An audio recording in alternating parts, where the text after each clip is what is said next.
Hello friends. तो date है आज की 24 जुलाई 2020। और आज हम लोग टोटल पांच आर्टिकल डिस्कस करेंगे द हिंदू के। सबसे पहला आर्टिकल है हांगकांग में पीस से और सिक्योरिटी से रिलेटेड। ये जो आर्टिकल है वो चाइनीज़ डिप्लोमेट जो इंडिया में अभी हैं रेसिडेंट, उनका ये लिखा हुआ आर्टिकल है। तो ऑब्वियस सी बात है वो चाइना की तरफ से जो है कि अपनी सफाई देंगे इसके ऊपर। हम इस आर्टिकल से थोड़ा-सा पहले बैकग्राउंड जानेंगे कि एक्चुअली हांगकांग का क्या बैकग्राउंड रहा है पिछले 99 और 100 इयर्स का। और ये जो नया वाला जो लॉ आया है हांगकांग सार, तो उसके क्या-क्या प्रिंसिपल्स हैं। 5 प्रिंसिपल्स हैं लॉ के अंदर जो कि काफ़ी ज़्यादा कंट्रोवर्शियल है। उसके ऊपर हम लोग पहले थोड़ा-सा देखेंगे बैकग्राउंड में, उसके बाद जो है हम लोग इनके आर्टिकल के ऊपर आएँगे कि ये चाइना की तरफ से क्या दलील दे रहे हैं कि क्यों ये लॉ जो है वो सही है चाइनीज़ की तरफ से, और इंडिया के लिए भी ये बहुत अच्छा है लॉ, ऐसा कहते हैं। सेकंड आर्टिकल है बिकॉज़ यूजीसी का अभी ये तक ज़िद ख़त्म नहीं हुआ है कि फाइनल ईयर के एग्ज़ामिनेशन होने ही चाहिए। तो बहुत सारी यूनिवर्सिटीज़ ये सोच रही हैं कि हम ओपन ऑनलाइन टेस्ट ले लें। तो ऑनलाइन टेस्ट लेंगे तो उसके लिए आपको ओपन बुक एग्ज़ामिनेशन करवाना पड़ेगा, बिकॉज़ ऑनलाइन टेस्ट लोगे तो आप वहाँ पे तो इन्विजिलेटर तो लगा नहीं सकते कि वो चीटिंग कर रहा है कि नहीं। तो ओपन बुक एग्ज़ामिनेशन के लिए ऐसा होना चाहिए सिलेबस या फिर उसका करिकुलम जो पेपर है, जो भी आएगा टेस्ट पेपर, उसमें बच्चा चीट ना कर सके। अगर चीट कर रहा है तो वो पूरा पेपर अटेम्प्ट ही ना कर सके। ऐसा उसमें डिवाइस किया था ऑनलाइन ओपन बुक एग्जामिनेशन के लिए पेपर। तो उसी के ऊपर में फॉर्मर जेएनयू के वाइस चांसलर हैं, उन्होंने ये आर्टिकल लिखा है, हम लोग डिस्कस करेंगे। थर्ड आर्टिकल है deepening India south Korea ties. तो जैसा आपको पता है कि जापान और साउथ कोरिया ऐसे जो कंट्रीज़ हैं उसके लिए कहा जाता है इंडिया, और जापान के लिए खास कहा जाता है कि इंडिया जापान जो है वो डिप्लोमेटिक टाइज जो है वो वाइड बहुत हैं लेकिन डीप नहीं है। वाइड बहुत मतलब क्या कि उसमें बहुत सारे टाइज हैं, बहुत सारे एग्रीमेंट्स हैं जो कि बहुत ही अच्छे फ्रूटफुल रिजल्ट ला सकते हैं, लेकिन उसके ऊपर काम उतना डीपली नहीं हुआ है, जिस वजह से ऊपर ऊपर से तो सब कुछ अच्छा दिखता है लेकिन अंदर में जो है कि कुछ भी ऐसा कुछ काम नहीं है, खोखला है। वैसे ही कहीं न कहीं साउथ कोरिया के साथ भी, पूरा नहीं लेकिन फिर भी साउथ कोरिया के साथ भी वैसे ही इंडिया के साथ प्रॉब्लम है। तो उसके ऊपर ये आर्टिकल है, कुछ ऐसे स्कीम्स हैं, कुछ ऐसे फ्लैगशिप रीजंस हैं जिसके ऊपर हम इसमें डिस्कस करेंगे। फोर्थ आर्टिकल है calibrated balance on India and non alignment. देखिए जैसे अभी इंडिया अभी हम लोग डिस्कस करते आ रहे हैं कि मालाबार में, फिर आपका क्वाड में हम लोग का जो इन्वॉल्वमेंट ज़्यादा बढ़ते जा रहा है बिकॉज ऑफ चाइनीज़ एग्रेशन, जो भी आप कह सकते हो।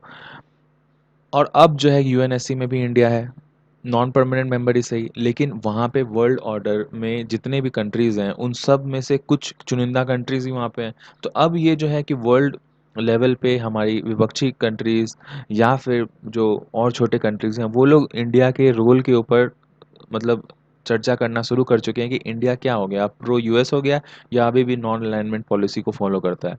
तो जयशंकर प्रसाद जहाँ भी जाते हैं उनसे ये सब क्वेश्चन पूछा जाता है। पिछले 2-3 मीटिंग में कुछ ज़्यादा ही पूछा गया है।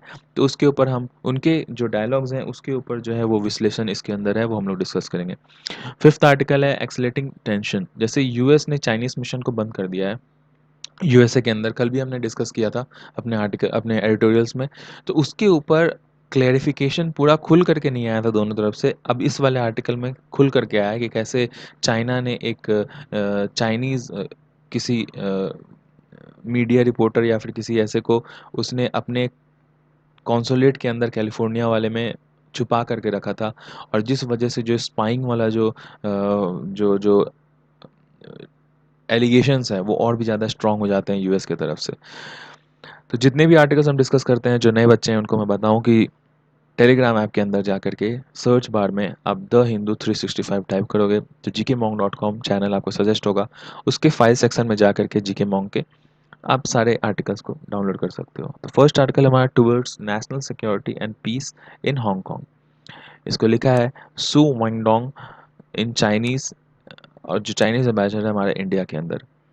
तो इस आर्टिकल में देखिए सबसे पहले हमें ये जानना पड़ेगा कि एक्चुअली एच के सार है क्या। हांगकांग स्पेशल एडमिनिस्ट्रेटिव रीजन, ये जो यहाँ पे इन्होंने लॉ लाया है, तो ये जो लॉ एक्चुअली उसमें है क्या, तो उसमें 5 मेन प्रिंसिपल है। First, maximum life sentence. Second, Chinese jurisdictions very serious crime. Secret trial no jury. New national security agency, oversight of foreign NGO and news organisation.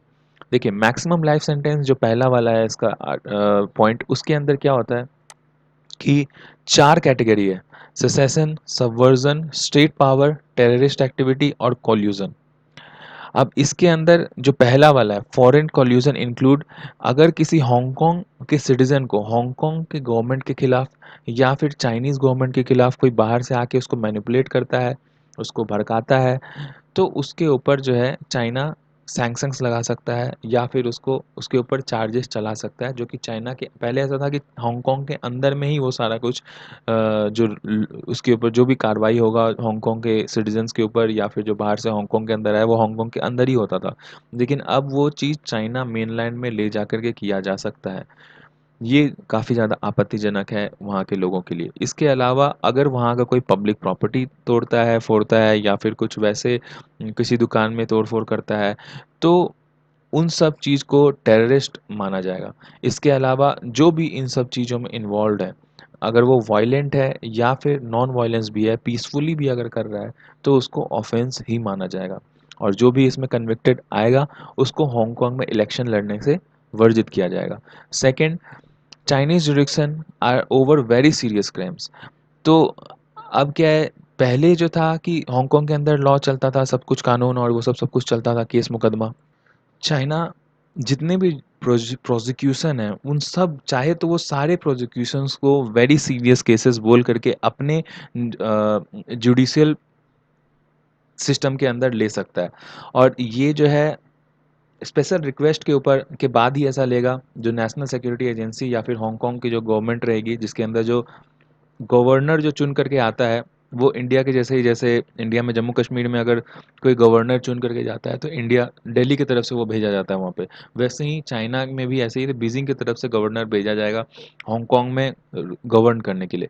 तो ऑब्वियसली जब वहाँ के जो गवर्नर हैं अगर, तो फिर वो अगर जो चाहेंगे, जो चाइना बीजिंग चाहेगा वही चीज़ वो करेगा। तो ये कोई पास करने का जो बात है वो कोई ऐसा नहीं है कि नहीं हो सकता है या फिर किसी में होगा किसी में नहीं होगा। वो जो चाहेगा बीजिंग की ये केस मुझे चाहिए तो वो अंदर ले ही सकता है। उसके अलावा चाइनीज़ जुडिशियल सिस्टम में इतना सीन ख़राब है कि वहाँ जो भी केस जाता है उसमें 99% में लोग जो है वो कन्विक्टेड ही पाया जाता है। 1% वही बच जाते हैं जो कि जो कुछ हाई लेवल पे हैं अगर चाइना के अंदर में, वो बच जाते हैं। नहीं तो बाकी जितने लोग जाता है वो कन्विक्टेड हो जाता है, मतलब कि आपका ही दोस्त था, उसी वजह से आप यहाँ पे आए हो। तो इसके ऊपर ह्यूमन राइट एडवोकेट जो हैं हांगकांग के अंदर में, वो कहते हैं कि ये सीरियस लॉ इन्फ्रिंजमेंट है जो कि fair and open system trials को अंडरमाइन करता है बिल्कुल साफ-साफ। और इसके अलावा बहुत बार ऐसा देखा भी जाता है कि बहुत सारे जो एक्टिविस्ट हैं या फिर लॉयर्स हैं या फिर जो भी गवर्नमेंट के अपोजिशन में हैं, आपके चाइनीज़ जो कम्युनिस्ट गवर्नमेंट है उसके अपोजिशन में अगर यहाँ हांगकांग में होते हैं, तो उनके ऊपर serious law, national security law लगा करके और उनको प्रोलॉन्ग्ड डिटेंशन में रखता है, उनको टॉर्चर भी करता है।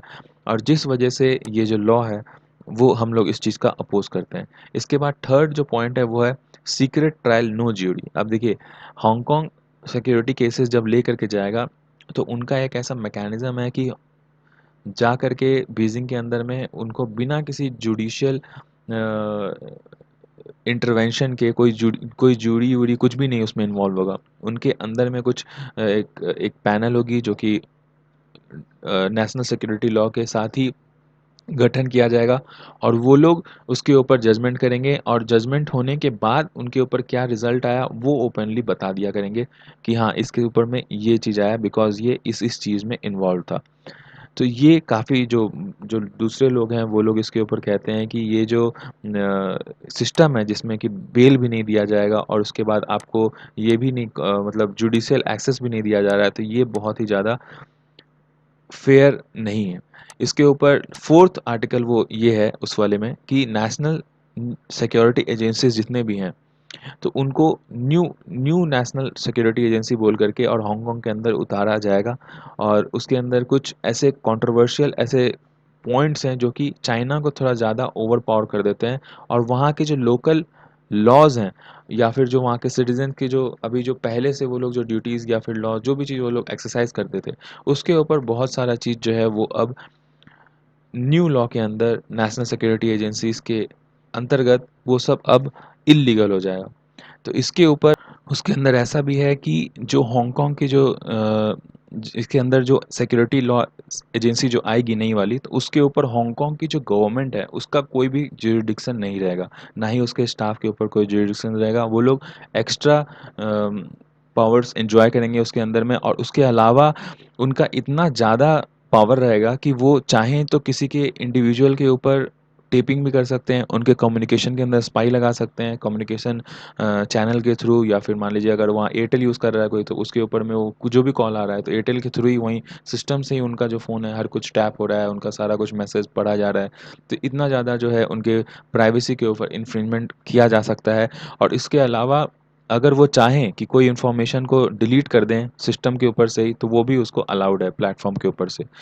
फिर उसके बाद जो एनजीओ हैं, पांचवा जो पॉइंट है उसके ऊपर है कि एनजीओज या फिर जो न्यूज़ ऑर्गेनाइजेशंस हैं जो कि हांगकांग के हैं या फिर चाइना के हैं या फिर किसी दूसरे कंट्री के हैं, जैसे फॉर एग्जांपल यूएसए के बहुत सारे और ब्रिटेन के बहुत सारे जो मीडिया एजेंसी वाले हैं वो वहाँ पे हांगकांग में हैं, और उनके ऊपर पहले भी बहुत सारा ऐसा एप्रीहेंशंस वो लोग कहते हैं कि उन्हें बहुत ज़्यादा हैरास किया जाता था चाइनीज़ गवर्नमेंट के द्वारा। और अब से जो ये नया लॉ आया है, तो अगर हांगकांग के अंदर भी वो रहेंगे तो उसके अंदर में भी जो है उनको guarantee to freedom of speech, fundamental freedom of the press, ये सब कुछ नहीं गारंटी किया जाएगा, जो कि पहले हांगकांग में होता था वहाँ के मिनी कॉन्स्टिट्यूशन के अकॉर्डिंग।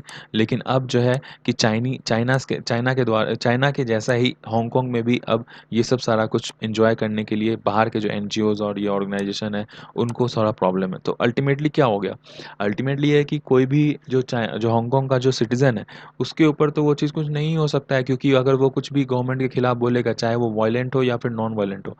नॉन वायलेंट का मतलब क्या, अगर कुछ बोल भी रहा है तो वो भी उसके लिए वो कन्विक्टेड ऑफेंस माना जाएगा, और उसके ऊपर 10 साल का सजा या फिर हो सकता है कि वो डेथ भी हो जाए।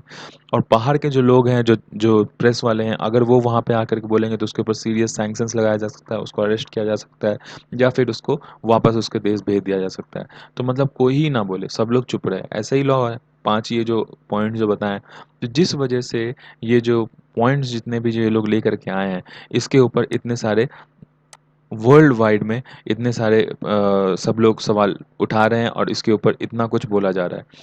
अभी देखिए, हम लोग आज के आर्टिकल पे आते हैं अब। आज का आर्टिकल ये कहता है कि ये भी जो लॉ, मतलब जो डिप्लोमेट है उन्होंने लिखा है कि ये जो लॉ हमने वहाँ पे प्रसारित किया है, तो ये हम लोग इसलिए किए हैं कि ताकि हांगकांग में एक प्रॉपर अनवेवरिंग एक रिजोल्यूट आ सके, जिसके अंदर जो है जो वो लोग चाहते थे, वन कंट्री टू सिस्टम जो अब तक चला आया है, वो अभी भी higher autonomy of degrees autonomy से चलते जा सके, मतलब अभी जितना चल रहा है उसके अलावा और भी अच्छे तरीके से चले, जिस वजह से हम ये सब कुछ लेकर के आए। हम लोग चाहते हैं कि वहाँ का नेशनल सिक्योरिटी प्रॉब्लम में ना फंसे, वहाँ के अंदर के लोगों को कोई भी जाकर के दूसरा कोई भड़का ना सके हमारे चाइनीज़ गवर्नमेंट के खिलाफ या फिर वहाँ के हांगकांग गवर्नमेंट के खिलाफ, जिस वजह से हम लोग ये सब कुछ नया नया लॉ लेकर के आए हैं। हम चाहते हैं कि वहाँ और भी ज़्यादा ग्रेटर स्टेबिलिटी हो, और चाइना के अंदर जो है वो प्रॉस्पेरिटी और भी ज़्यादा फले फूले। तो इस वजह से हम लॉफुल राइट जो हैं और जितने भी जो हांगकांग के जो रेसिडेंट हैं उनको बचाने के लिए हम ये न्यू लॉ लेकर के आए हैं। अब देखिए, पिछले साल से जब से हम लोग ये अमेंडमेंट लेकर के आए हैं, उसके बाद से हांगकांग के इंडिपेंडेंस के ऊपर सवाल या निशान उठाया जा रहा है बहुत सारे फॉरेन और एक्सटर्नल फोर्सेस के द्वारा। और एंटी चाइनीज़ फोर्सेस जो हैं वो और भी ज़्यादा उग्र हो गए हैं, और वो लोग हर जगह पे यही रेथोरिक चला रहे हैं कि हांगकांग की इंडिपेंडेंस होनी चाहिए, और यहाँ पे जो उनका जो राइट्स है हांगकांग के सिटीजन्स का या फिर बाहर से जो लोग आते हैं उनका सीरियस इन्फ्रिंजमेंट हो रहा है उनके फंडामेंटल राइट्स के ऊपर। अब ये जो है वो कहीं न कहीं वहाँ के नेशनल सिक्योरिटी को के का लूपहोल दिखाता है सिटी के अंदर में, कि जिस वजह से जो है कि हमें ये नेशनल सिक्योरिटी लॉ लेकर के आना पड़ा, कि कोई भी आकर के बाहर से कुछ भी कह जाएगा यहाँ पे, तो उसके वजह से जो हमारा जो शांति है हमारे देश के अंदर में वो भंग हो जाता है, जिस वजह से हम ये नया लॉ लेकर के आए हैं। हांगकांग जो है वो अभी काफ़ी ज़्यादा ग्रेवेस्ट सिचुएशन से गुजर रहा है। अभी देखिए कि पिछले 25 साल से हांगकांग फ्रीएस्ट इकोनॉमी का वर्ल्ड में टाइटल लेकर के घूमता है, लेकिन अभी वो फिलहाल वो फ्रीएस्ट इकोनॉमी का टाइटल धुलमिल होता नज़र आ रहा है। उसके अलावा जो जीडीपी है हम लोग वो नेगेटिव हांगकांग का अब पहली बार 10 साल से ज़्यादा में पहली बार ऐसा है कि हांगकांग का जीडीपी नेगेटिव में जाकर दिखाया है। अनएम्प्लॉयमेंट भी जो है वहाँ पे 10 पिछले 10 साल में सबसे ज़्यादा है। तो जिस वजह से जो है ये लॉ का सिग्निफिकेंस और भी ज़्यादा बढ़ जाता है। उसके बाद ये और 3 पॉइंट बताते हैं कि ये 3 पॉइंट है जिसके वजह से आप ऐसा एडवोकेट कर सकते हो। आपको समझ में आएगा कि ये कितना ज़्यादा इम्पोर्टेंट हो जाता है एचके-सार। इसमें सबसे पहला रीज़न जो ये 3 रीज़न्स में से बताते हैं, उसमें सबसे पहला रीज़न है उनका वन कंट्री टू सिस्टम के ऊपर है। वन कंट्री टू सिस्टम के ऊपर मतलब वो कहते हैं देखिए, किसी भी अगर एक कंट्री के अंदर वन कंट्री टू सिस्टम अगर फॉलो हो रहा है, जैसे फॉर एग्ज़ाम्पल इंडिया में भी हो रहा है, जम्मू कश्मीर के अंदर में जो उनका अपना कॉन्स्टिट्यूशन है, तो हमारे यहाँ भी वन कंट्री टू सिस्टम है। तो उस कंट्री के अंदर में उनका जो बेसिक राइट है, वो इस वाले नए रूल से हांगकांग के अंदर के जो सिस्टम है उनका कैपिटलिस्ट सिस्टम है या फिर उनका जो ऑटोनॉमी है जो वो प्रैक्टिस करते आए हैं हांगकांग में उतने साल से उसमें कोई भी इफेक्ट नहीं आएगा। उसके अलावा जो उनका लीगल सिस्टम है वो भी इंडिपेंडेंट वैसे ही रहेगा, जो जुडिशरी पावर है उनका वो भी वैसे ही इंडिपेंडेंट रहेगा जैसे वो पहले से आए हैं। सेकंड, वो ये कहते हैं कि ये जो हम लेजिस्लेशन लेकर के आ रहे हैं वो प्रोटेक्ट करेगा उनके लॉफुल राइट और फ्रीडम ऑफ हांगकांग रेसिडेंट, सिवाय 4 क्रिमिनल ऑफेंसेस के, जो कि हमने डिस्कस किया ऊपर में। 4 से 5 जो है बाकी जितने भी प्रिंसिपल्स हैं रूल ऑफ लॉ के, उन सब को रिस्पेक्ट किया जाएगा और ह्यूमन राइट जो है उनको भी वहाँ पे वैसे ही प्रोटेक्शन और रिस्पेक्ट दी जाएगी जैसे पहले दी जाती थी। ये जो नया सिक्योरिटी लॉ वाला जो एक्सपेंशन किया गया है लॉ, उसके अंदर में ये अनलिमिटेड एक्सपेंशन नहीं है। ये जनरलाइज जो चल रहा है धारणा कि ये बहुत ज़्यादा इन्फ्रिंजिंग है, वैसा नहीं है। ये नॉर्मली है और वहाँ के लोगों को प्रोटेक्ट करने के लिए बना हुआ है। वहाँ के जो फॉरेनर सिटीज़न, जो बहुत सारे फॉरेनर भी वहाँ पे रहते हैं हांगकांग के अंदर में, उनका भी फ्रीडम और पीसफुल जो उनका एक प्रोसीडिंग जो आज तक चलता है, उन सब चीज़ को ही प्रोटेक्ट करने के लिए है, ना कि उसको एंडेंजर करने के लिए। हाँ, ये एक स्वॉर्ड की तरह है उन लोगों के लिए जो वहाँ की नेशनल सिक्योरिटी को इन्फ्रिंज करना चाहते हैं। थर्ड, वो ये कहते हैं कि नेशनल सिक्योरिटी को लॉन्ग टर्म प्रोस्पेरिटी और स्टेबिलिटी देने के लिए ये लॉ हम लोग लेकर के आए हैं। और इसमें अगर आप नेशनल सिक्योरिटी नहीं लेकर के आओगे तो एक लॉन्ग लास्टिंग पीस और स्टेबिलिटी चाइना के अंदर या फिर हांगकांग के अंदर आना बहुत ही मुश्किल है। ये बेसिकली थर्ड पॉइंट जो है इकोनॉमी के ऊपर है। जैसे फर्स्ट पॉइंट उन्होंने बताया वन नेशन टू सिस्टम के ऊपर, सेकंड पॉइंट उन्होंने बताया safeguarding of lawful and freedom, lawful rights and freedom के ऊपर में, और थर्ड ये बता रहे हैं वहाँ के इकोनॉमी के ऊपर में। इकोनॉमी के ऊपर वो बता रहे हैं कि देखिए, अगर लॉन्ग टर्म पीस और स्टेबिलिटी चाहिए किसी भी कंट्री के अंदर तो वहाँ पे नेशनल सिक्योरिटी मेंटेन करना बहुत ज़रूरी होता है। अगर लेजिस्लेशन जो हम ये लेकर के आए उससे हम लोग रीस्टोर करेंगे और मेंटेन करेंगे हांगकांग के अंदर स्टेबिलिटी, और वहाँ पे कंसोलिडेट करेंगे इंटरनेशनल फाइनेंस का, ट्रेड शिपिंग स्टेटस जो है और भी अच्छा इन्हांस होकर के उनका आएगा ये न्यू वाले से। और इसके ऊपर जो कॉन्फिडेंस है इंटरनेशनल इन्वेस्टर्स का और भी जितने भी जो बिजनेस इन्वायरमेंट्स हैं, फॉरेन नेशनल्स हैं, एंटरप्राइजेस हैं आपके हांगकांग के अंदर, वो और भी अपने आप को सशक्त या फिर स्ट्रॉन्ग फील करेंगे इस वाले लॉ के बारे में, लॉ के बाद में, कि बाहर से जो इन्फ्रिंजिंग जो कोई भी अथॉरिटी है वो आके उनके राइट्स का या फिर कुछ भी चीज़ का उनको प्रॉब्लम ना क्रिएट कर सके। और इसी वजह से ये सब नॉर्म्स को रिव्यू करने के बाद international credit agency S and P जो है वो अफर्म किया है A plus issuer credit rating Hong Kong के ऊपर में। तो ये आप देखिए कि अच्छा ही है। अब इसके बाद वो ये कहते हैं कि जो लेजिस्लेचर है वो मेन स्ट्रीम पब्लिक ओपिनियन के बाद ही लिया गया है। करीब-करीब आप देखिए कि 1.28 मिलियन ने साइन किया है ऑनलाइन पिटीशन कि हमें यूएस का इंटरफेरेंस अपने इंटरनल मामले में नहीं चाहिए। एक्सटर्नल फोर्सेस जो बाहर से आकर कुछ क्रिएट करते हैं प्रॉब्लम, वो नहीं चाहिए। 3 मिलियन से ज़्यादा जो हांगकांग के पीपल है उन्होंने ये साइन किया है सपोर्ट, इसकी सपोर्ट में इस लेजिस्लेचर के, कि ये लेजिस्लेचर इनैक्ट होना चाहिए। इसके अलावा 70 से ज़्यादा कंट्री जो है वो अपनी वॉइस दी थी लेजिस्लेचर के इनैक्टमेंट में या फिर लेजिस्लेचर के जब बात चल रही थी तब 44 session of national human right council के अंदर में। तो इस ये बिल्कुल ही हर तरीके से लीगल है। और अंत में ये कहते हैं कि देखिए ये इंटरनल मैटर है।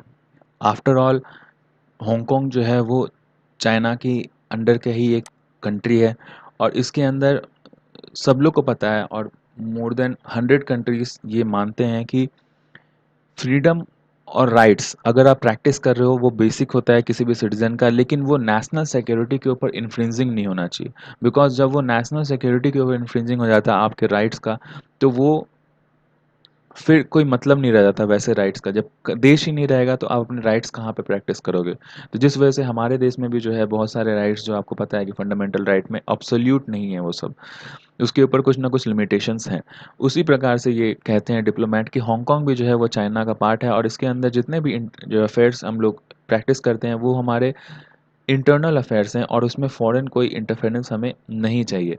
और बहुत सारे जो पॉलिटिशियंस हैं, वेस्टर्न पॉलिटिशियंस, वो एक नेशनल सिक्योरिटी लेजिस्लेशन का एक्सक्यूज़ लेकर के हमारे इंटरनल अफेयर्स के अंदर हस्तक्षेप कर रहे हैं। और ये वहाँ के लोगों को समझना चाहिए, हांगकांग के लोगों को, कि ये उनके फ्रीडम के ऊपर वो बयान नहीं दे रहे हैं, बल्कि वो चाइना का पूरा as a whole national security के ऊपर सवालिया निशान पैदा कर रहे हैं, और उनके फ्रीडम कि हम अपने फ्रीली अपने देश के अंदर में नेशनल सिक्योरिटी लागू नहीं कर सकते हैं, उसके ऊपर सवालिया निशान पैदा कर रहे हैं। तो चाइना फर्मली कमिट करता है अपने safeguarding of national sovereignty के लिए कि कोई दूसरा देश उसके इंटरनल मैटर में हस्तक्षेप ना करे। उसके बाद वो और भी ज़्यादा कमिटेड है इम्प्लीमेंट करने के लिए, वन कंट्री टू सिस्टम को इम्प्लीमेंट करने के लिए। हांगकांग के अंदर में जो भी बाहर से एक्सटर्नल फोर्सेस वहाँ पे प्रॉब्लम क्रिएट कर रहे हैं, उसके लिए भी वो सोवरेनिटी अपना समझता है कि हम इसके लिए जिम्मेवार है, जिस वजह से हम लोग ये लेजिस्लेशन लेकर के आ रहे हैं। और ये यकीन मानिए कि हांगकांग के जो दीर्घकालीन जो इकोनॉमिक और ट्रेड रिलेशंस हैं, उनको स्ट्रॉन्ग करने के लिए ही, स्टेबिलिटी प्रदान करने के लिए ही ये लाया गया है। और लास्ट में वो लिखते हैं कि हम ये होप करते हैं कि इंडिया के फ्रेंड्स और जो है ये फेयर और जस्ट सिस्टम को अपहोल्ड करने में हमारे चाइना का सपोर्ट करेंगे, और हमारे चाइना के जो सेफ गार्डिंग एफर्ट्स है उसको रिस्पेक्ट करेंगे। नेक्स्ट आर्टिकल हमारा ओपन बुक एग्जामिनेशन के ऊपर है। उसकी कोई अल्टरनेटिव है क्या, या फिर ये open book examination as an alternative क्या काम कर सकता है। अभी फ़िलहाल का जो यूजीसी का जो गाइडलाइंस आया है कि फाइनल ईयर के एग्जामिनेशन होने ही चाहिए, उसके बिना बच्चों को पास नहीं करना है। तो इसके ऊपर ये डिबेट है, और इसी के ऊपर दो ऐसे लोग हैं जिन्होंने ये चीज़ लिखा है, जैसे योगेंद्र के अलग जो कि फॉर्मर वाइस चांसलर हैं आपके जवाहरलाल नेहरू यूनिवर्सिटी के, और रामाकृष्णा रामास्वामी जो कि department of chemistry IIT Delhi के प्रोफेसर हैं। तो इनमें इन्होंने ये कहा है कि इसके ऊपर बहुत ज़्यादा अभी काम करने की ज़रूरत है, और टोटल इन्होंने 5-6 क्वेश्चंस के ऊपर इस चीज़ को एड्रेस किया है, ये इंटरव्यू उन्होंने एड्रेस किया है। जैसे फर्स्ट है कि क्या पैंडेमिक के रहते ये एग्ज़ामिनेशन लेना ज़रूरी है? ओपन बुक के पॉजिटिव्स क्या-क्या हैं? और क्या इनफ एक्सपर्टीज़ है हमारे ये न्यू सिस्टम को इंड्यूस करवाने के लिए? इसके अलावा पहले जो कुछ-कुछ ऐसे डिफरेंसेस, कुछ-कुछ ऐसे कॉलेजेस में ऐसा हुआ है, जैसे कि गोरखपुर, दिल्ली, ये सब के बीच में क्या-क्या डिफरेंसेस हुआ है, जिसकी वजह से हम क्या-क्या कर सकते हैं कि कुछ अनफेयर मीन्स जो है उनको हम कंट्रोल कर सकें। उसके अलावा आजकल स्टूडेंट को क्या प्रॉब्लम है जिसके वजह से ये ओपन बुक सिस्टम को लागू करना चाहिए या फिर नहीं करना चाहिए, उसके ऊपर हमें सोचना चाहिए। उसके अलावा और डिफरेंट वर्ल्ड के दूसरे दूसरे यूनिवर्सिटीज़ में क्या ऐसा स्कीम लेके आया जा रहा है ये ओपन बुक के मद्देनज़र। उसके अलावा नेक्स्ट क्वेश्चन वो कहते हैं कि जितने भी जो पॉलिसी लेवल पे डिस्कशन है, क्या इसके ऊपर आप लोग पहले भी कभी डिस्कस कर चुके हो? और सबसे लास्ट में वो कहते हैं कि स्टूडेंट्स जितने भी इसके अंदर इन्वॉल्व्ड हैं, उनको किस प्रकार का ट्रॉमा के थ्रू ये गुज़रना पड़ रहा है कि उनके एग्ज़ामिनेशन होंगे कि नहीं होंगे, क्या होगा आगे? क्योंकि बहुत कुछ डिपेंड करता है उनके फाइनल ईयर के डिग्री के ऊपर में, और डिग्री एक्सटेंड होने के लिए आज या कल तो निकल जाएगा, लेकिन हमेशा के लिए उनको ये एक्सप्लेनेशन देना पड़ेगा अपने आप में, या फिर जिसके भी जहाँ पे भी वो जॉब देने जाएँगे कि उनका डिग्री क्यों एक्सटेंड हुआ। तो इसके ऊपर ये पूरा आर्टिकल है। तो सबसे पहला क्वेश्चन ये है कि क्या हम लोग को इस पैंडेमिक के टाइम पे ओपन बुक एग्ज़ामिनेशन की ज़रूरत है या फिर फाइनल एग्ज़ामिनेशन की ज़रूरत है पैंडेमिक के टाइम पे? तो इस पे रामाकृष्ण स्वामी कहते हैं कि देखिए, open book examination no doubt अच्छा आइडिया है, लेकिन इस टाइम पे ओपन बुक एग्ज़ामिनेशन मुझे नहीं लगता है कि सही होगा, बिकॉज़ हमारा जो सिस्टम है वो डिसेंट्रलाइज़ टीचिंग के ऊपर ज़्यादा आश्रित है। डिसेंट्रलाइज्ड टीचिंग और होना भी चाहिए, बिकॉज़ हर एक प्रांत के बच्चे, हर एक गाँव या फिर शहर के बच्चे वो अलग होते हैं और उस जगह के बच्चे बच्चे को क्या समझ में आता है, उसके पास क्या-क्या सोर्सेस है, उसके पास क्या-क्या टूल्स है, उन सब चीज़ों को करने का, वो घर जाकर के कहाँ क्या करता है, वो सब सोचते हुए ही वहाँ का जो टीचर है उसको वैसा काम देता है या फिर उसको उस प्रकार से पढ़ाता है। लेकिन जब आप सेंट्रलाइज़ एग्ज़ामिनेशन लेने लगते हो, जैसे फॉर एग्ज़ाम्पल आप ऑनलाइन टेस्ट लोगे अगर पूरे इंडिया भर में, या फिर एक यूनिवर्सिटी का पूरे पूरे एक यूनिवर्सिटी में एक प्रकार से, तो उसमें आप वो सब सारी चीज़ों को एक तरफ कर देते हो और फिर उसके बाद हमारा सेंट्रलाइज़ जो सिस्टम है, वो उन सब चीज़ों को उतने अच्छे से एड्रेस नहीं कर पाता है जितना हम लोग का डिसेंट्रलाइज़ सिस्टम करता है, और इस वजह से मैं डिसेंट्रलाइज़्ड टीचिंग के ऊपर ज़्यादा फ़ोकस करता हूँ।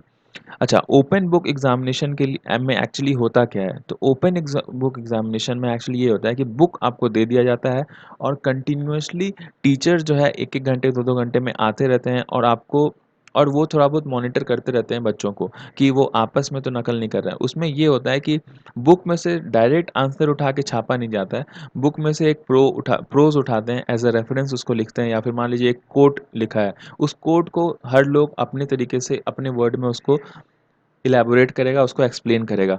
ये होता है ओपन बुक। उसमें ये नहीं होता है, जैसे हमारे सिस्टम में क्या होता है, हमारे सिस्टम मेमोरी बेस्ड एग्ज़ामिनेशन होता है। तो उसी के ऊपर आगे भी बताते हैं ये कि हमारे सिस्टम में जो दूसरे वाईके अलग, वो ये कहते हैं कि हमारे सिस्टम में मेमोरी बेस्ड एग्ज़ामिनेशन ज़्यादा होता है और इसके अंदर जो है कि बुक जो है हमारे यहाँ पे वो ऐसा है कि बच्चे उसको रट के जाते हैं एग्ज़ामिनेशन में और उसको जैसा है बुक में लिखा हो वैसे ही हूबहू पेपर में उतार करके आने की कोशिश करते हैं। बहुत कम लोग हैं जो उसके ऊपर एनालिसिस करके लिखते हैं और उसको ज़्यादा एप्रिशिएट भी नहीं किया जाता है। लेकिन ठीक अपोज़िट जो ओपन बुक सिस्टम है, वो बहुत ज़्यादा डिफरेंट है। जैसे यूनिवर्सिटी ऑफ पेंसिल्वेनिया में जब ये पढ़ाई करते थे, तब ये ऐसा बताते हैं कि वहाँ पे टीचर जो है वो हमें पढ़ाते ही उस प्रकार से थे कि आगे चल कर के उनको ओपन बुक एग्ज़ामिनेशन देना है। उनका पूरा एजुकेशन सिस्टम जो था वो virtually answer writing, guide book making ये सब में ही चला जाता था। और इस वजह से वो पूरे जब सेमेस्टर में आप एक चीज़ को जब आप एनकरेज करते हो, पढ़ाते हो, सिखाते हो, तो जाके आप उस चीज़ से एग्ज़ामिनेशन ले सकते हो, ना कि आप पढ़ाओ कुछ और तरीके से और एग्ज़ामिनेशन कुछ और तरीके से ले लो। उसके बाद पॉज़िटिव्स क्या-क्या हैं, वो इसके ऊपर चर्चा करने की बातें होती हैं, तो वो बोलती हैं देखिए, रामास्वामी जो हैं उन्होंने कहा है ये चीज़ कि देखिए मैंने जेएनयू में इस चीज़ के ऊपर पढ़ाया है। हम वहाँ पे ओपन बुक्स, ओपन नोट्स के ऊपर भी काम करते थे और ये रीज़नेबली हम लोग उसको मॉनिटर करके पढ़ाते थे। तो इसमें मैंने देखा था कि बच्चों का कहीं न कहीं ठीक जो ग्रोथ है वो होता था, जिसके बिकॉज़ हम लोग इसके ऊपर पूरी तरीके से मेमोरी के ऊपर रिलाई नहीं करते हैं। हम लोग को ये नहीं करना होता है कि हमें मेमोराइज़ कर के आना होता है एग्ज़ामिनेशन में और जो गाइड बुक में लिखा हुआ वही चीज़ को वहाँ पे उगलना होता है। ये चीज़ नहीं होता है और इस वज़ह से मुझे ये कहीं न कहीं अच्छा लगता है। लेकिन इसके साथ कुछ लिमिटेशंस हैं। जैसे कि ये एक लिमिटेड क्लासरूम के अंदर ही एडमिनिस्ट्रेट कर के और क्लोज़ली मॉनिटर कर ही इस चीज़ को आप अच्छे तरीके से इसके अंदर से एक्सट्रैक्ट कर सकते हो चीज़ों को। अगर आप चाहो कि 20,000 स्टूडेंट का एक साथ ले लें, तो वो चीज़ थोड़ा-सा इसके जो मेन ऑब्जेक्टिव्स हैं, उसको धूमिल कर देगा। तो कहीं न कहीं मैं ये चाहता हूँ कि हमारे जो यूजीसी है, हमारी जो गवर्नमेंट है, वो एक रिफ़ॉर्म करे। मतलब वो थोड़ा-सा यूनिवर्सिटीज़ को अपने आप में सोचने के लिए उनके क्या-क्या बैकग्राउंड में उसके पास क्या-क्या टूल्स है, क्या-क्या टैलेंट है टीचर्स का, क्या-क्या कैपेबिलिटीज़ हैं, उसके ऊपर उनको थोड़ा-सा एक ऑटोनॉमी दे कि आप अपने आप से निकल कर के आइए कि आपको ओपन बुक सिस्टम एग्ज़ामिनेशन लेना है या फिर आपको मल्टी चॉइस सिस्टम एग्ज़ामिनेशन लेना है या फिर कुछ और, अगर आप चाहते हो तो कुछ और लेकर के आओ। तो वो लोग खुद से अपना कुछ एक तरीका निकाल कर लेकर के आएँ जिसके ऊपर वो एग्ज़ामिनेशन दें। बिकॉज़ आप देखिए कि अगर गोरखपुर उड़ीसा में कोई एक कॉलेज है, छोटा कॉलेज, और दिल्ली यूनिवर्सिटी में वो एक कॉलेज है छोटा, तो वो दोनों में बहुत ज़्यादा अंतर होगा। वहाँ पे जो बच्चे पढ़ते हैं, उन दोनों में अंतर होगा और वहाँ के जो टीचर्स हैं कि क्या-क्या तरीके से वो पढ़ाते हैं, उसमें भी बहुत ज़्यादा अंतर होगा। नेक्स्ट क्वेश्चन है कि do we have enough expertise for this new system? क्या हमारे पास इतना एक्सपर्टीज़ है बच्चों के लेवल पे या फिर टीचर्स के लेवल पे कि हम ये ऐसा न्यू सिस्टम ले सकते हैं? तो इसके ऊपर वाई के अलग जो हैं वो कहते हैं कि देखिए, हमारे पास सिस्टम हो या फिर ना हो, आप किसी भी बच्चे को उसकी प्रिपरेशन के विरुद्ध नए सिस्टम में बस ऐसे ही हका दो, अगर आप एग्ज़ामिनेशन रूम के अंदर में, तो वो एक सिस्टम नहीं होता है। सिर्फ़ ये बोल के बिकॉज़ कोविड-19 है जिस वजह से हम लोग ये चीज़ को इम्प्लीमेंट कर रहे हैं, नहीं होता है ऐसा। आपको एक प्रॉपर रोड मैप चाहिए, एकेडमिक ऑटोनॉमी चाहिए, तभी जा कर के आप इस तरह के स्टेप्स उठा सकते हो। तब हम लोग आँक सकते हैं कि हमारे पास एक्सपर्टीज़ है या फिर नहीं है। रामकृष्ण स्वामी भी ऐसे ही कुछ कहते हैं, वो कहते हैं देखिए हर जगह पे आत्मनिर्भरता की बात हो रही है, तो क्या यूनिवर्सिटी लेवल पे हम आत्मनिर्भर नहीं हो सकते हैं? यूनिवर्सिटी लेवल पे हम क्यों नहीं वहाँ के जो वाइस चांसलर हैं उनको डिसीज़न मेकिंग का हम एक औहदा देते हैं कि आप खुद से अपना डिसीज़न मेकिंग कीजिए, आपके सिस्टम में, आपके यूनिवर्सिटी के अंदर आपके बच्चों को और आपके फैकल्टी के थ्रू हम क्या नया लेकर आ सकते हैं। आप देखिए कि वाइस चांसलर बहुत बढ़िया-बढ़िया सॉल्यूशंस लेकर के आएँगे। नेक्स्ट क्वेश्चन में ये कहते हैं कि देखिए क्या-क्या डिफरेंस है जो कि दिल्ली और गोरखपुर, उड़ीसा के बीच में डिफरेंसेस क्रिएट करने की और इनइक्वालिटीज़ ना हो, मतलब जो धाँधली होता है एग्ज़ामिनेशन के अंदर वो सब ना हो, तो हम लोग क्या-क्या ऐसा हम देख सकते हैं डिफरेंसेस? तो उसके ऊपर आगे कहते हैं, तो इस वाले नेक्स्ट क्वेश्चन में ये कहते हैं कि रामास्वामी कहते हैं कि देखिए एक्चुअल लर्निंग जो है वो एग्ज़ामिनेशन नहीं है। मतलब एग्ज़ामिनेशन लेने के लिए हम नहीं पढ़ाते हैं। हम पढ़ाते हैं कि बच्चे जो है वो एडुकेट हो। होल पर्पस ऑफ एजुकेशन यही होता है।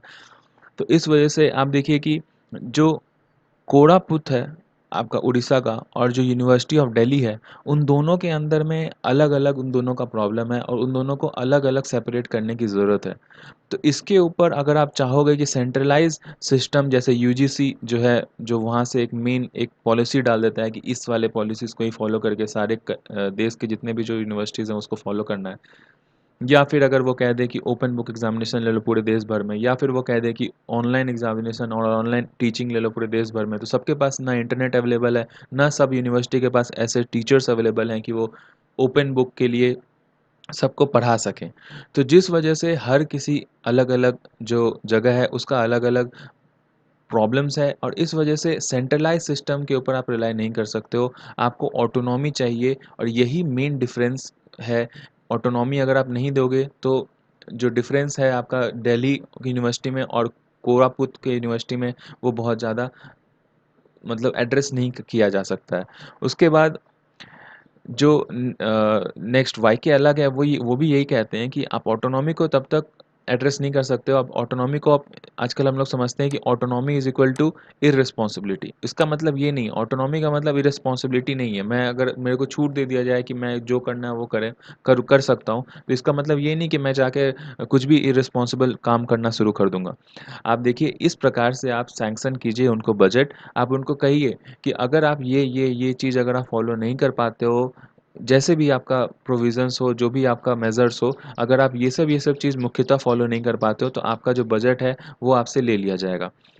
इसके बाद हम लोग ऐसा जो धारणा है इंडिया के अंदर कि हम लोग टीचर्स को एक कर्मचारी की तरह समझते हैं, उसको एक एम्प्लॉयी की तरह समझते हैं और बच्चों की जितनी भी जो रिज़ल्ट होता है, जो भी चीज़ होता है, उसको टीचर्स को अकाउंटेबल समझा जाता है। जबकि वहाँ के रजिस्ट्रार जो है, उनको नहीं समझा जाता, स्टेट एजुकेशन डिपार्टमेंट उनको भी नहीं समझा जाता, एमएचआरडी जो ministry of human resource department है, उनको भी नहीं समझा जाता। तो क्या ये लोग बिल्कुल ज़िम्मेवार नहीं हैं किसी भी पॉलिसी मेकिंग में या फिर कोई भी चीज़ जो इम्प्लीमेंट हो रहा है एग्जामिनेशन जो यूनिवर्सिटीज़ के अंदर, जबकि हम लोग सेंट्रल यूजीसी के थ्रू हम लोग गाइडलाइन के थ्रू हम लोग काम करते हैं। तो देखिए अगर ये जस्टिफिकेशन जैसा कि अक्सर दिया जाता है कि यूजीसी जो है हम लोग वेस्टर्न एजुकेशन से हायर करके आए हैं, एमआईटी, हार्वर्ड, पेंसिल्वेनिया ये सब से हम लोग बोरो कर के और यहाँ इंडिया में लागू करने की कोशिश करें ताकि हमारा जो सिस्टम है और भी ज़्यादा बढ़ के आए। तो ये हम लोग पिछले वीक में भी हम लोग ये चीज़ डिस्कस किए थे एक एडिटोरियल में कि उनका जो हिस्ट्री है वो हमारे हिस्ट्री से बहुत अलग है। वो लोग अभी कॉलोनाइज़ नहीं हुए थे 50, 60, 70 साल पहले, हम लोग हुए थे। तो वो लोग अभी अल्फ़ाबेट को ए से लेके डी तक अपने आप सीरीज़ वाइज़ कर के और उसके बाद अपने सिस्टम को सुधार करके उसमें से कमियाँ निकाल के रिव्यू कर के यहाँ तक पहुँचे हैं। और हम लोग क्या किए एकदम बिल्कुल डायरेक्ट निकल कर के आए और कॉलोनाइज़ सेक्शन से और फिर उसके बाद वो सारे चीज़ों को एड्रेस करने के बजाय हम लोग डायरेक्ट सी से आ गए। हम लोग बीच का जो ए और बी है वो सब चीज़ को कहीं न कहीं स्किप कर दिए। आज़ादी से पहले वो चीज़ ठीक इम्प्लीमेंट हो रहा था। जैसा हम लोग पिछली स में एडिटोरियल में डिस्कस किए थे पिछले वीक में कि हम लोग आज़ादी तक हमारा जो यूनिवर्सिटीज़ जो है वो बहुत बढ़िया एक्ट करने लग गया। कैसे हम एलिटिस्ट एक ग्रुप से हम लोग फिर बाद में हम लोग डिवाइस होकर के और नॉर्मल लोग भी हैं वो लोग वहाँ से यूनिवर्सिटी से पढ़ाई कर के और अच्छे-अच्छे पोज़ीशन पे जाने लग गए। लेकिन फिर जो 2005 और 2003 से जो एक रिफॉर्म आया है, ब्यूरोक्रेटिक स्ट्रक्चर जो फॉलो करना किया जा रहा है यूनिवर्सिटीज़ के अंदर में, तो वो हमारे यूनिवर्सिटीज़ को काफ़ी ज़्यादा परेशान कर रहा है, वो अंदर-अंदर खाया जा रहा है। और सिर्फ़ ये जस्टिफ़िकेशन कि हम लोग university of Pennsylvania, MIT, Harvard वहाँ के नॉर्म्स को फ़ॉलो कर रहे हैं बिकॉज़ वहाँ पे यूजीसी एक है और वहाँ पे भी ऐसे गाइडलाइंस फ़ॉलो किए जाते हैं सेंट्रली। तो ये आपके एजुकेशन सिस्टम इंडिया के अंदर में जहाँ के कंडीशंस बिल्कुल ही अलग है, यहाँ के फंड्स भी जो आते हैं वो भी अलग कंडीशंस पे आते हैं, तो ये चीज़ आपका यहाँ पे सही नहीं है। तो इसके ऊपर जो है कि आपको सोचने की बहुत ज़्यादा ज़रूरत है। नेक्स्ट जो क्वेश्चन पूछा जाता है वो है कि ये जो कंडीशन है आपका मेमोरी के ऊपर जो है वो प्राइम फैक्टर हमारे इंडिया के अंदर रखा जाता है। तो अगर स्टूडेंट को ओपन बुक सिस्टम के थ्रू एग्ज़ामिनेशन लिया जाए, तो क्या उनके फ़ोकस में कुछ उतार-चढ़ाव आएगा क्या? वो फ़ोकस उनको कुछ कम या ज़्यादा किए जा सके? तो इसके ऊपर रामाकृष्ण स्वामी कहते हैं, इसके ठीक विपरीत होता है। एक्चुअली देखिए कि काउंटर वाइज़ आप देखिए कि टीचर्स जितने भी हैं, वो ये बताते हैं मतलब अगर ये उनको पता होगा कि आगे चल कर के उनको ओपन बुक एग्ज़ामिनेशन देना है या फिर लेना है, तो वो उस प्रकार से क्वेश्चन बनाएँगे। अगर उनको पता है कि हमें जो बच्चा है वो आएगा 2 घंटे में एग्ज़ामिनेशन दे कर के उसको जाना है, तो वो उस प्रकार से क्वेश्चन बनाया जाएगा। या फिर उसको पता है कि अगर 3 घंटे, 4 घंटे में बना के देना है, तो वो उस प्रकार से क्वेश्चन बनाएगा। जो राइटर ऐसा कहते हैं कि जब मैं बाहर पढ़ता था, तो ज़िंदगी में अपने जो सबसे टफ़ेस्ट एग्ज़ामिनेशन दिया था, वो था टेक होम एग्ज़ामिनेशन, जो कि यूएस में लिया गया था और जो कि लिया जाता भी है अभी फ़िलहाल। उसमें क्या होता है कि आपको क्वेश्चन बना कर के दे दिया जाता है, आप घर लेकर के जाइए, आप दूसरे दिन सुबह आकर के क्वेश्चन पेपर जमा कीजिए। और उसमें ऐसा होता है कि मैं कुछ भी बुक पढूँ, मैं रात भर में उसको कंप्लीट करना बहुत मुश्किल होता था बिकॉज़ वो ऐसे पेपर ही डिवाइस किया जाता था और वो क्वेश्चन पेपर बनाने में बहुत ज़्यादा टाइम लगता था। ऐसा माना जाता है कि 1-1 महीने लगते थे टीचर्स को वैसा क्वेश्चन डिवाइस करने में बिकॉज़ वो लोग रिसर्च पेपर जो कि आपको पता है कि 1200-1300 पेपर पेजेस का भी हो सकता है, वैसे रिसर्च पेपर्स के अंदर से कुछ फाइंडिंग्स निकाल करके टू द पॉइंट नहीं, उसमें भी थिंकिंग इंड्यूस कर करके और तब वो क्वेश्चन बनाते थे। तो एक तो वो 1200 पेपर आप रात भर में पढ़ नहीं सकते हो अकेले और पढ़ भी लिया अगर तो उसके ऊपर इंड्यूस थिंकिंग आपको करने के लिए कम से कम 1-2 दिन चाहिए। तो ये सबसे टफ़ेस्ट एग्ज़ामिनेशन हो जाता है और उस हिसाब से जो क्वेश्चन पेपर सेट होता है, वो अलग लेवल का होता है। तो ये जो फ़ोकस वाली जो बात है, वो तो है ही नहीं बिकॉज़ फ़ोकस तो उसमें ओपन बुक में और ज़्यादा लगता है आप देखिए। तो इस वजह से अलग फिर से ये चीज़ प्रूव हो जाता है कि जितने भी जो एग्ज़ामिनेशन है, वो अनस्ट्रक्चर्ड होने चाहिए और वहाँ के टीचिंग के अनुसार, वहाँ के टीचर्स के अनुसार, वहाँ के बच्चे जिसके अनुसार कि उनके पास क्या-क्या बुक्स अवेलेबल है, क्या-क्या फैसिलिटीज़ अवेलेबल है, उस हिसाब से होना चाहिए। जो वाईके अलग है, वो कहते हैं कि हाँ, अब इनोवेशन जो है वो रिक्वायर है, लेकिन इनोवेशन हमेशा छोटे क्लासेस में हो सकता है, अनस्ट्रक्चर्ड क्लासेस में हो सकता है, जिसमें टीचर और स्टूडेंट एक-दूसरे को फीडबैक दे सके, इंटरैक्ट कर सके कि एक्चुअली वो लोग क्या सोच रहे हैं। एनकरेज कर सके एक-दूसरे को थिंक करने के लिए। टीचर क्वेश्चन पेपर बनाने के लिए अपने आप को थिंक करने को मजबूर करे और स्टूडेंट एग्ज़ाम को आंसर करने के लिए अपने आप को थिंक करने पे मजबूर हो सके, ऐसा होना चाहिए। ना कि ऐसा कि टीचर बोल दे कि आप ये फलाना 10 क्वेश्चन पढ़ के आ जाओ, इसमें से 4 क्वेश्चन आ जाएँगे और फिर वो बच्चा जो है कि वो पूरा सिलेबस ना पढ़े, सिर्फ़ 2/3 या फिर 1/3 सिलेबस पढ़ कर के चले जाए और एग्ज़ाम्स लिख कर के आ जाए, ऐसा हमें नहीं चाहिए। नेक्स्ट क्वेश्चन वो ये पूछते हैं कि could you walk us through the existing open book system around the world कि कहाँ-कहाँ पे जो वर्ल्ड में हो रहा है, वहाँ पे कैसा होता है और किस प्रकार से वहाँ एग्ज़ामिनेशन लिया जाता है? तो उसके ऊपर ये कहते हैं, सबसे पहले रामास्वामी आंसर करते हैं इसका ओपन बुक एग्ज़ामिनेशन हमेशा ही ज़्यादा बड़ा एडवांस लेवल के जो कोर्सेज़ होते हैं उनके लिए होता है जिसमें कि थिंकिंग एबिलिटी बहुत ज़्यादा इन्वॉल्व हो जैसा हमने पहले ही कहा। ये आप मेमोराइज़ेशन या फिर रोट लर्निंग वाले सिलेबस के लिए इस चीज़ को आप अप्लाई नहीं कर सकते हो बिकॉज़ वहाँ पे बिल्कुल बुक में से देखकर चेपा जा सकता है। उतारा जा सकता है एग्ज़ामिनेशन आंसर शीट के ऊपर और ये फिर उसके बाद एग्ज़ामिनेशन का मतलब जो है वही अलग कर देगा। तो जिस वज़ह से हमेशा ही जो राइटर कहते हैं कि एडवांस लेवल पे जो क्लासेस होते हैं या फिर जो कोर्सेज़ होते हैं, वहीं पे ये चीज़ को इम्प्लाई किया जा सकता है और इसका मेन मकसद ये होता है कि वो जो बच्चा जो आ रहा है, वो उसको बुक से जो भी उसका 2-3 बुक जो उसके पास हो, उससे वो फ़ैमिलियर हो सके। उससे वो फ़ैमिलियर पहले से हुआ हुआ हो। जैसे फॉर एग्ज़ाम्पल वो देते हैं कि अगर हैंसबर्ग इक्वेशन ऑफ मोशन के ऊपर कोई क्वेश्चन आता है, तो वो उसको ये ना हो सके कि वो कंटेंट में इंडेक्स में जाके हैंसबर्ग इक्वेशन का पेज नंबर खोज रहा है और फिर उसके बाद वो अंदर जा कर के हैंसबर्ग पहले पढ़ रहा है, उसके बाद आंसर दे रहा है, नहीं। उसको पहले पता होना चाहिए कि बुक में हैंसबर्ग कहाँ पे है। उसके बाद वो उसके अंदर जा रहा है और उसको ये भी पता है कि कौन से पैराग्राफ में किसके बारे में क्या लिखा हुआ है।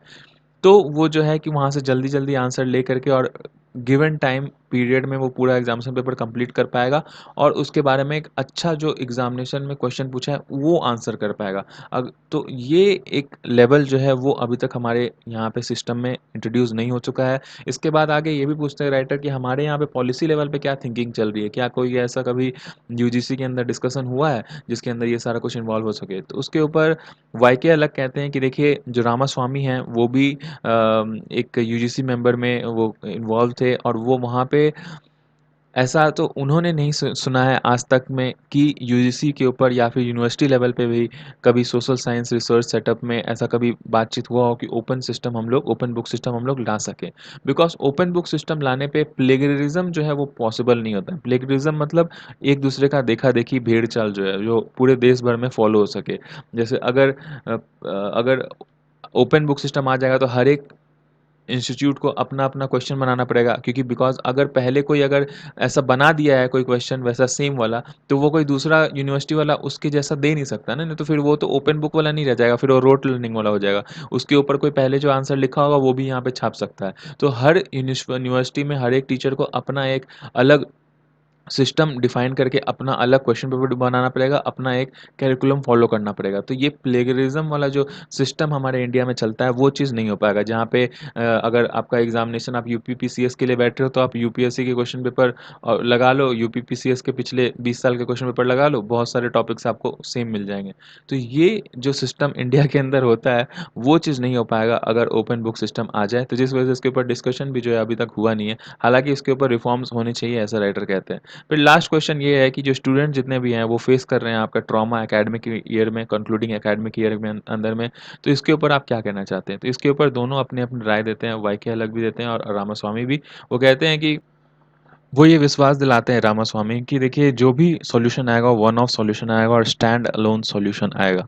अगर वो उनके ऊपर छोड़ दिया जाए, जैसे कि उनके अंदर भी बहुत सारे ऐसे अभी स्टूडेंट्स हैं जो कि थीसिस लिख रहे हैं और अपना लास्ट सेमेस्टर कर रहे हैं, तो उनके ऊपर अगर छोड़ दिया जाए तो वो तो ऐसा एक टॉपिक दे देंगे और उसके ऊपर इंडिविजुअल बेसिस पे लोग ऐसे या फिर जो भी चीज़ लिख करके वो लेकर के आएँगे और उसके ऊपर वो मार्क्स दे करके उनको ऐसा कोशिश करेंगे कि इसी साल के अंत तक उनको डिग्री मिल जाए और वो फ्री हो सके अपने इस लास्ट सेमेस्टर से। जबकि वाईके अलग कहते हैं ऐसा कि देखिए ये बहुत ही ज़्यादा इम्पोर्टेंट इशू है। एक साल जो है बहुत ज़्यादा इम्पोर्टेंट होता है किसी भी स्टूडेंट के लाइफ के अंदर में। और किसी भी देश को या फिर किसी यूनिवर्सिटी इंस्टीट्यूशन को ऐसा कोई हक नहीं है कि वो 1 ईयर को बर्बाद कर दे। और ये कोई एक रीज़न नहीं होता है कि कोरोना वायरस को आप इग्नोर करके और ये 1 साल को कुछ भी करके आप दे दो, या फिर दोनों ही ऐसे पक्ष हैं, कोरोना वायरस भी और ये 1 साल ऑफ स्टूडेंट, दोनों ही ऐसे पक्ष हैं जो कि बहुत ज़्यादा इम्पोर्टेंट है। दोनों ही जो है लाइफ के ऊपर डिपेंड करते हैं और उसके ऊपर बहुत बड़ा उनका असर डलता है और लाइफ जो है वो बहुत ज़्यादा इम्पोर्टेंट है किसी भी स्टूडेंट का या फिर किसी भी आदमी का। तो इस वजह से हम मनूवर नहीं कर सकते अपनी नीड्स को, हम कैसे भी करके बच के किसी भी चीज़ से नहीं निकल सकते, हमको हर एक चीज़ को एड्रेस करने की ज़रूरत है। और अगर 1 साल अगर बर्बाद हो रहा है तो ये बहुत बड़ा एक कॉस्ट होगा किसी भी इंस्टीट्यूशन के लिए, किसी भी स्टूडेंट के लिए, किसी भी देश के लिए। तो इस वजह से हमें अगर ओपन बुक एग्ज़ामिनेशन फ़िलहाल तो हम नहीं ले सकते हैं, लेकिन अगर ऑनलाइन टेस्ट अगर लेना पड़े, किसी भी तरह का इन्विजिलेशन या फिर कुछ रिस्ट्रिक्ट सुपरवाइज़ कॉन्टेक्स्ट लगा करके, तो वो उसके ऊपर हम लोग को जाना चाहिए, उस वाले चीज़ के ऊपर। नेक्स्ट आर्टिकल हमारा साउथ कोरिया टाइज़ के ऊपर है।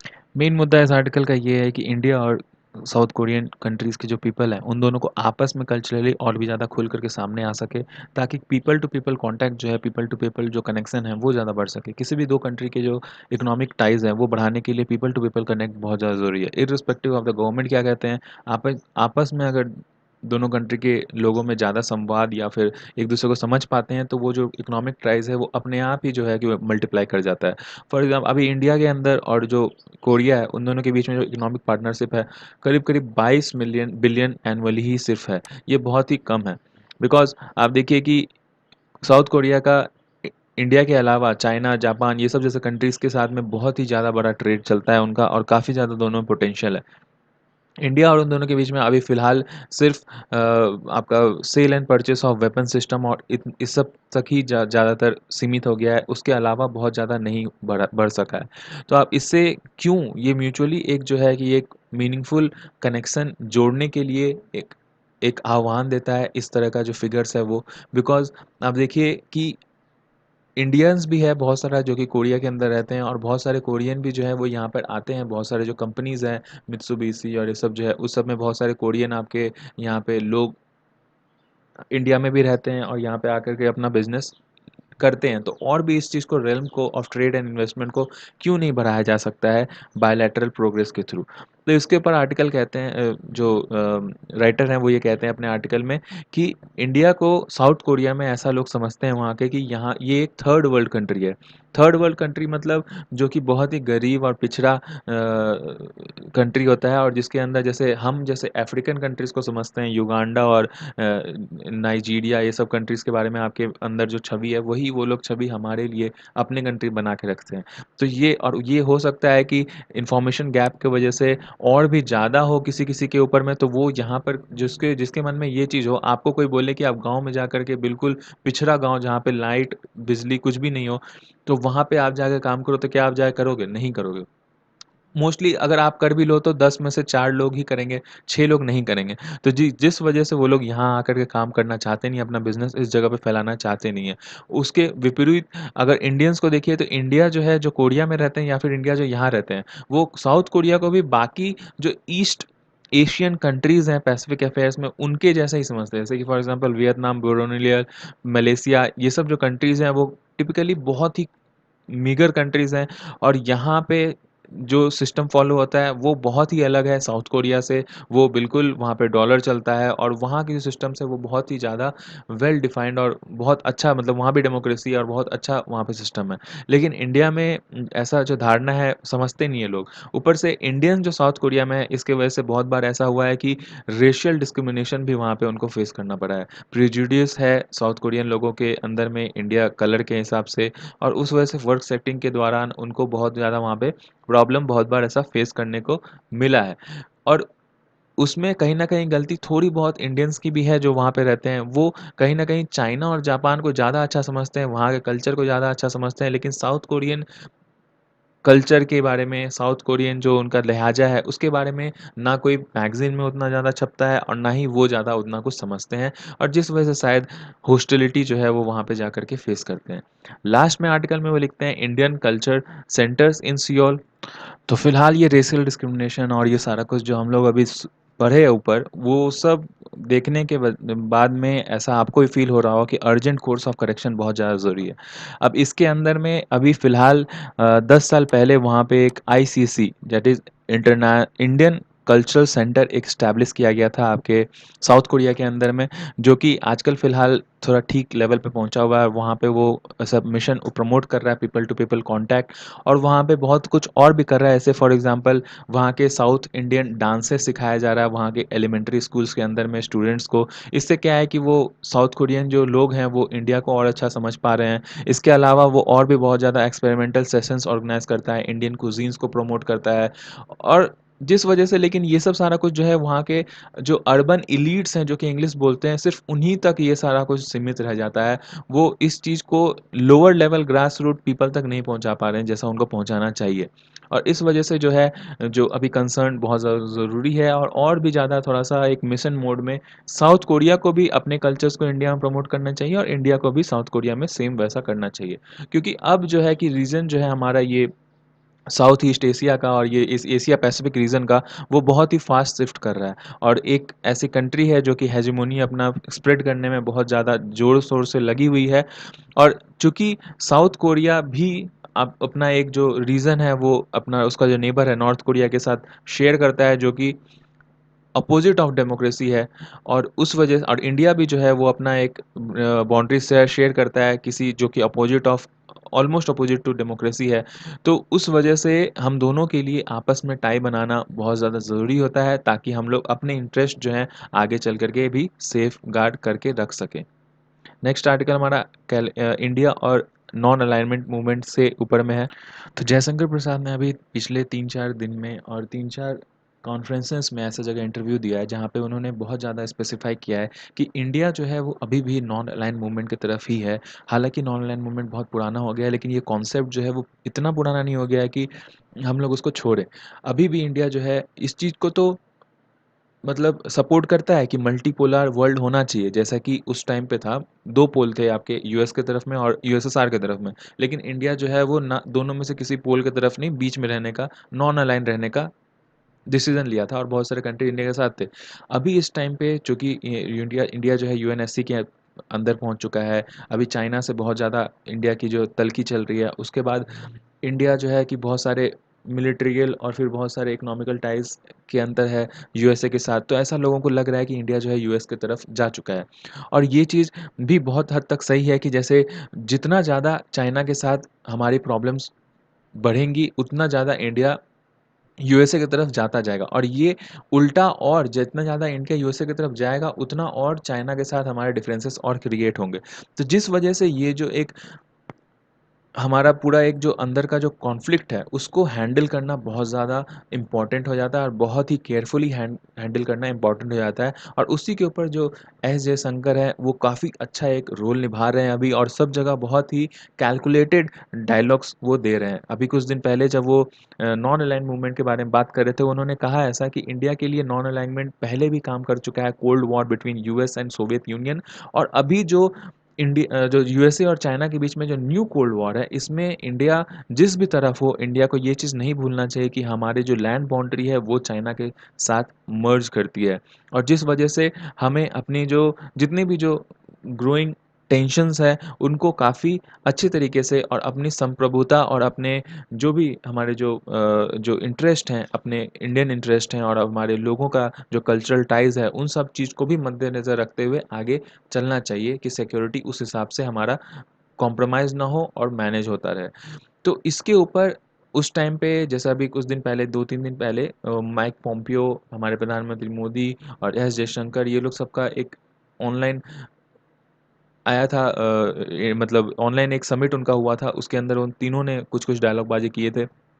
तो उसके ऊपर मतलब जो इंडिया के साइड है वो लोग मिलिट्री टाइज़ के ऊपर, जो लैंड के ऊपर मिलिट्री टाइज़ है उसके ऊपर कुछ भी नहीं बोला उन्होंने, उसके ऊपर बोलने से वो लोग कतराए। बाकी जो नेविल नेवल टाइज़ हैं, जो इंडियन ओशन में होना है, जैसे कि क्वाड है, फिर आपका मालाबार टाइज़ है, उसके ऊपर ये लोग खुल कर के बोले और इसको काफ़ी ज़्यादा एप्रिशिएट किए। इसके ऊपर ये भी चीज़ कहा जाता है आर्टिकल के अंदर कि कुछ दिन पहले जब जब कुछ सैनिक जब हमारे शहीद हुए थे बॉर्डर के ऊपर, उस टाइम पे भी माइक पोम्पियो ने ऐसा सजेशन दिया था, इंडिया को ऐसा अपॉर्च्युनिटी दिया था कि इंडिया और यूएसए दोनों साथ में मिल करके जॉइंट अलायंस बन करके और बॉर्डर पे ये चीज़ को लड़ें बीजिंग के खिलाफ।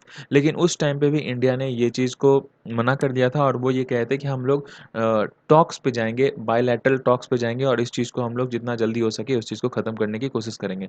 इसके ऊपर देखिए, ये जो मूव है वो सिर्फ़ इंडिया चाइना के लिए ही नहीं, इंडिया का जो मॉस्को के से हमारा जो पुराना जो रिलेशनशिप है उसके ऊपर भी काफ़ी ज़्यादा डिपेंड करता है, बिकॉज़ मॉस्को और यूएसए का आपको पता है कि क्या चलता है।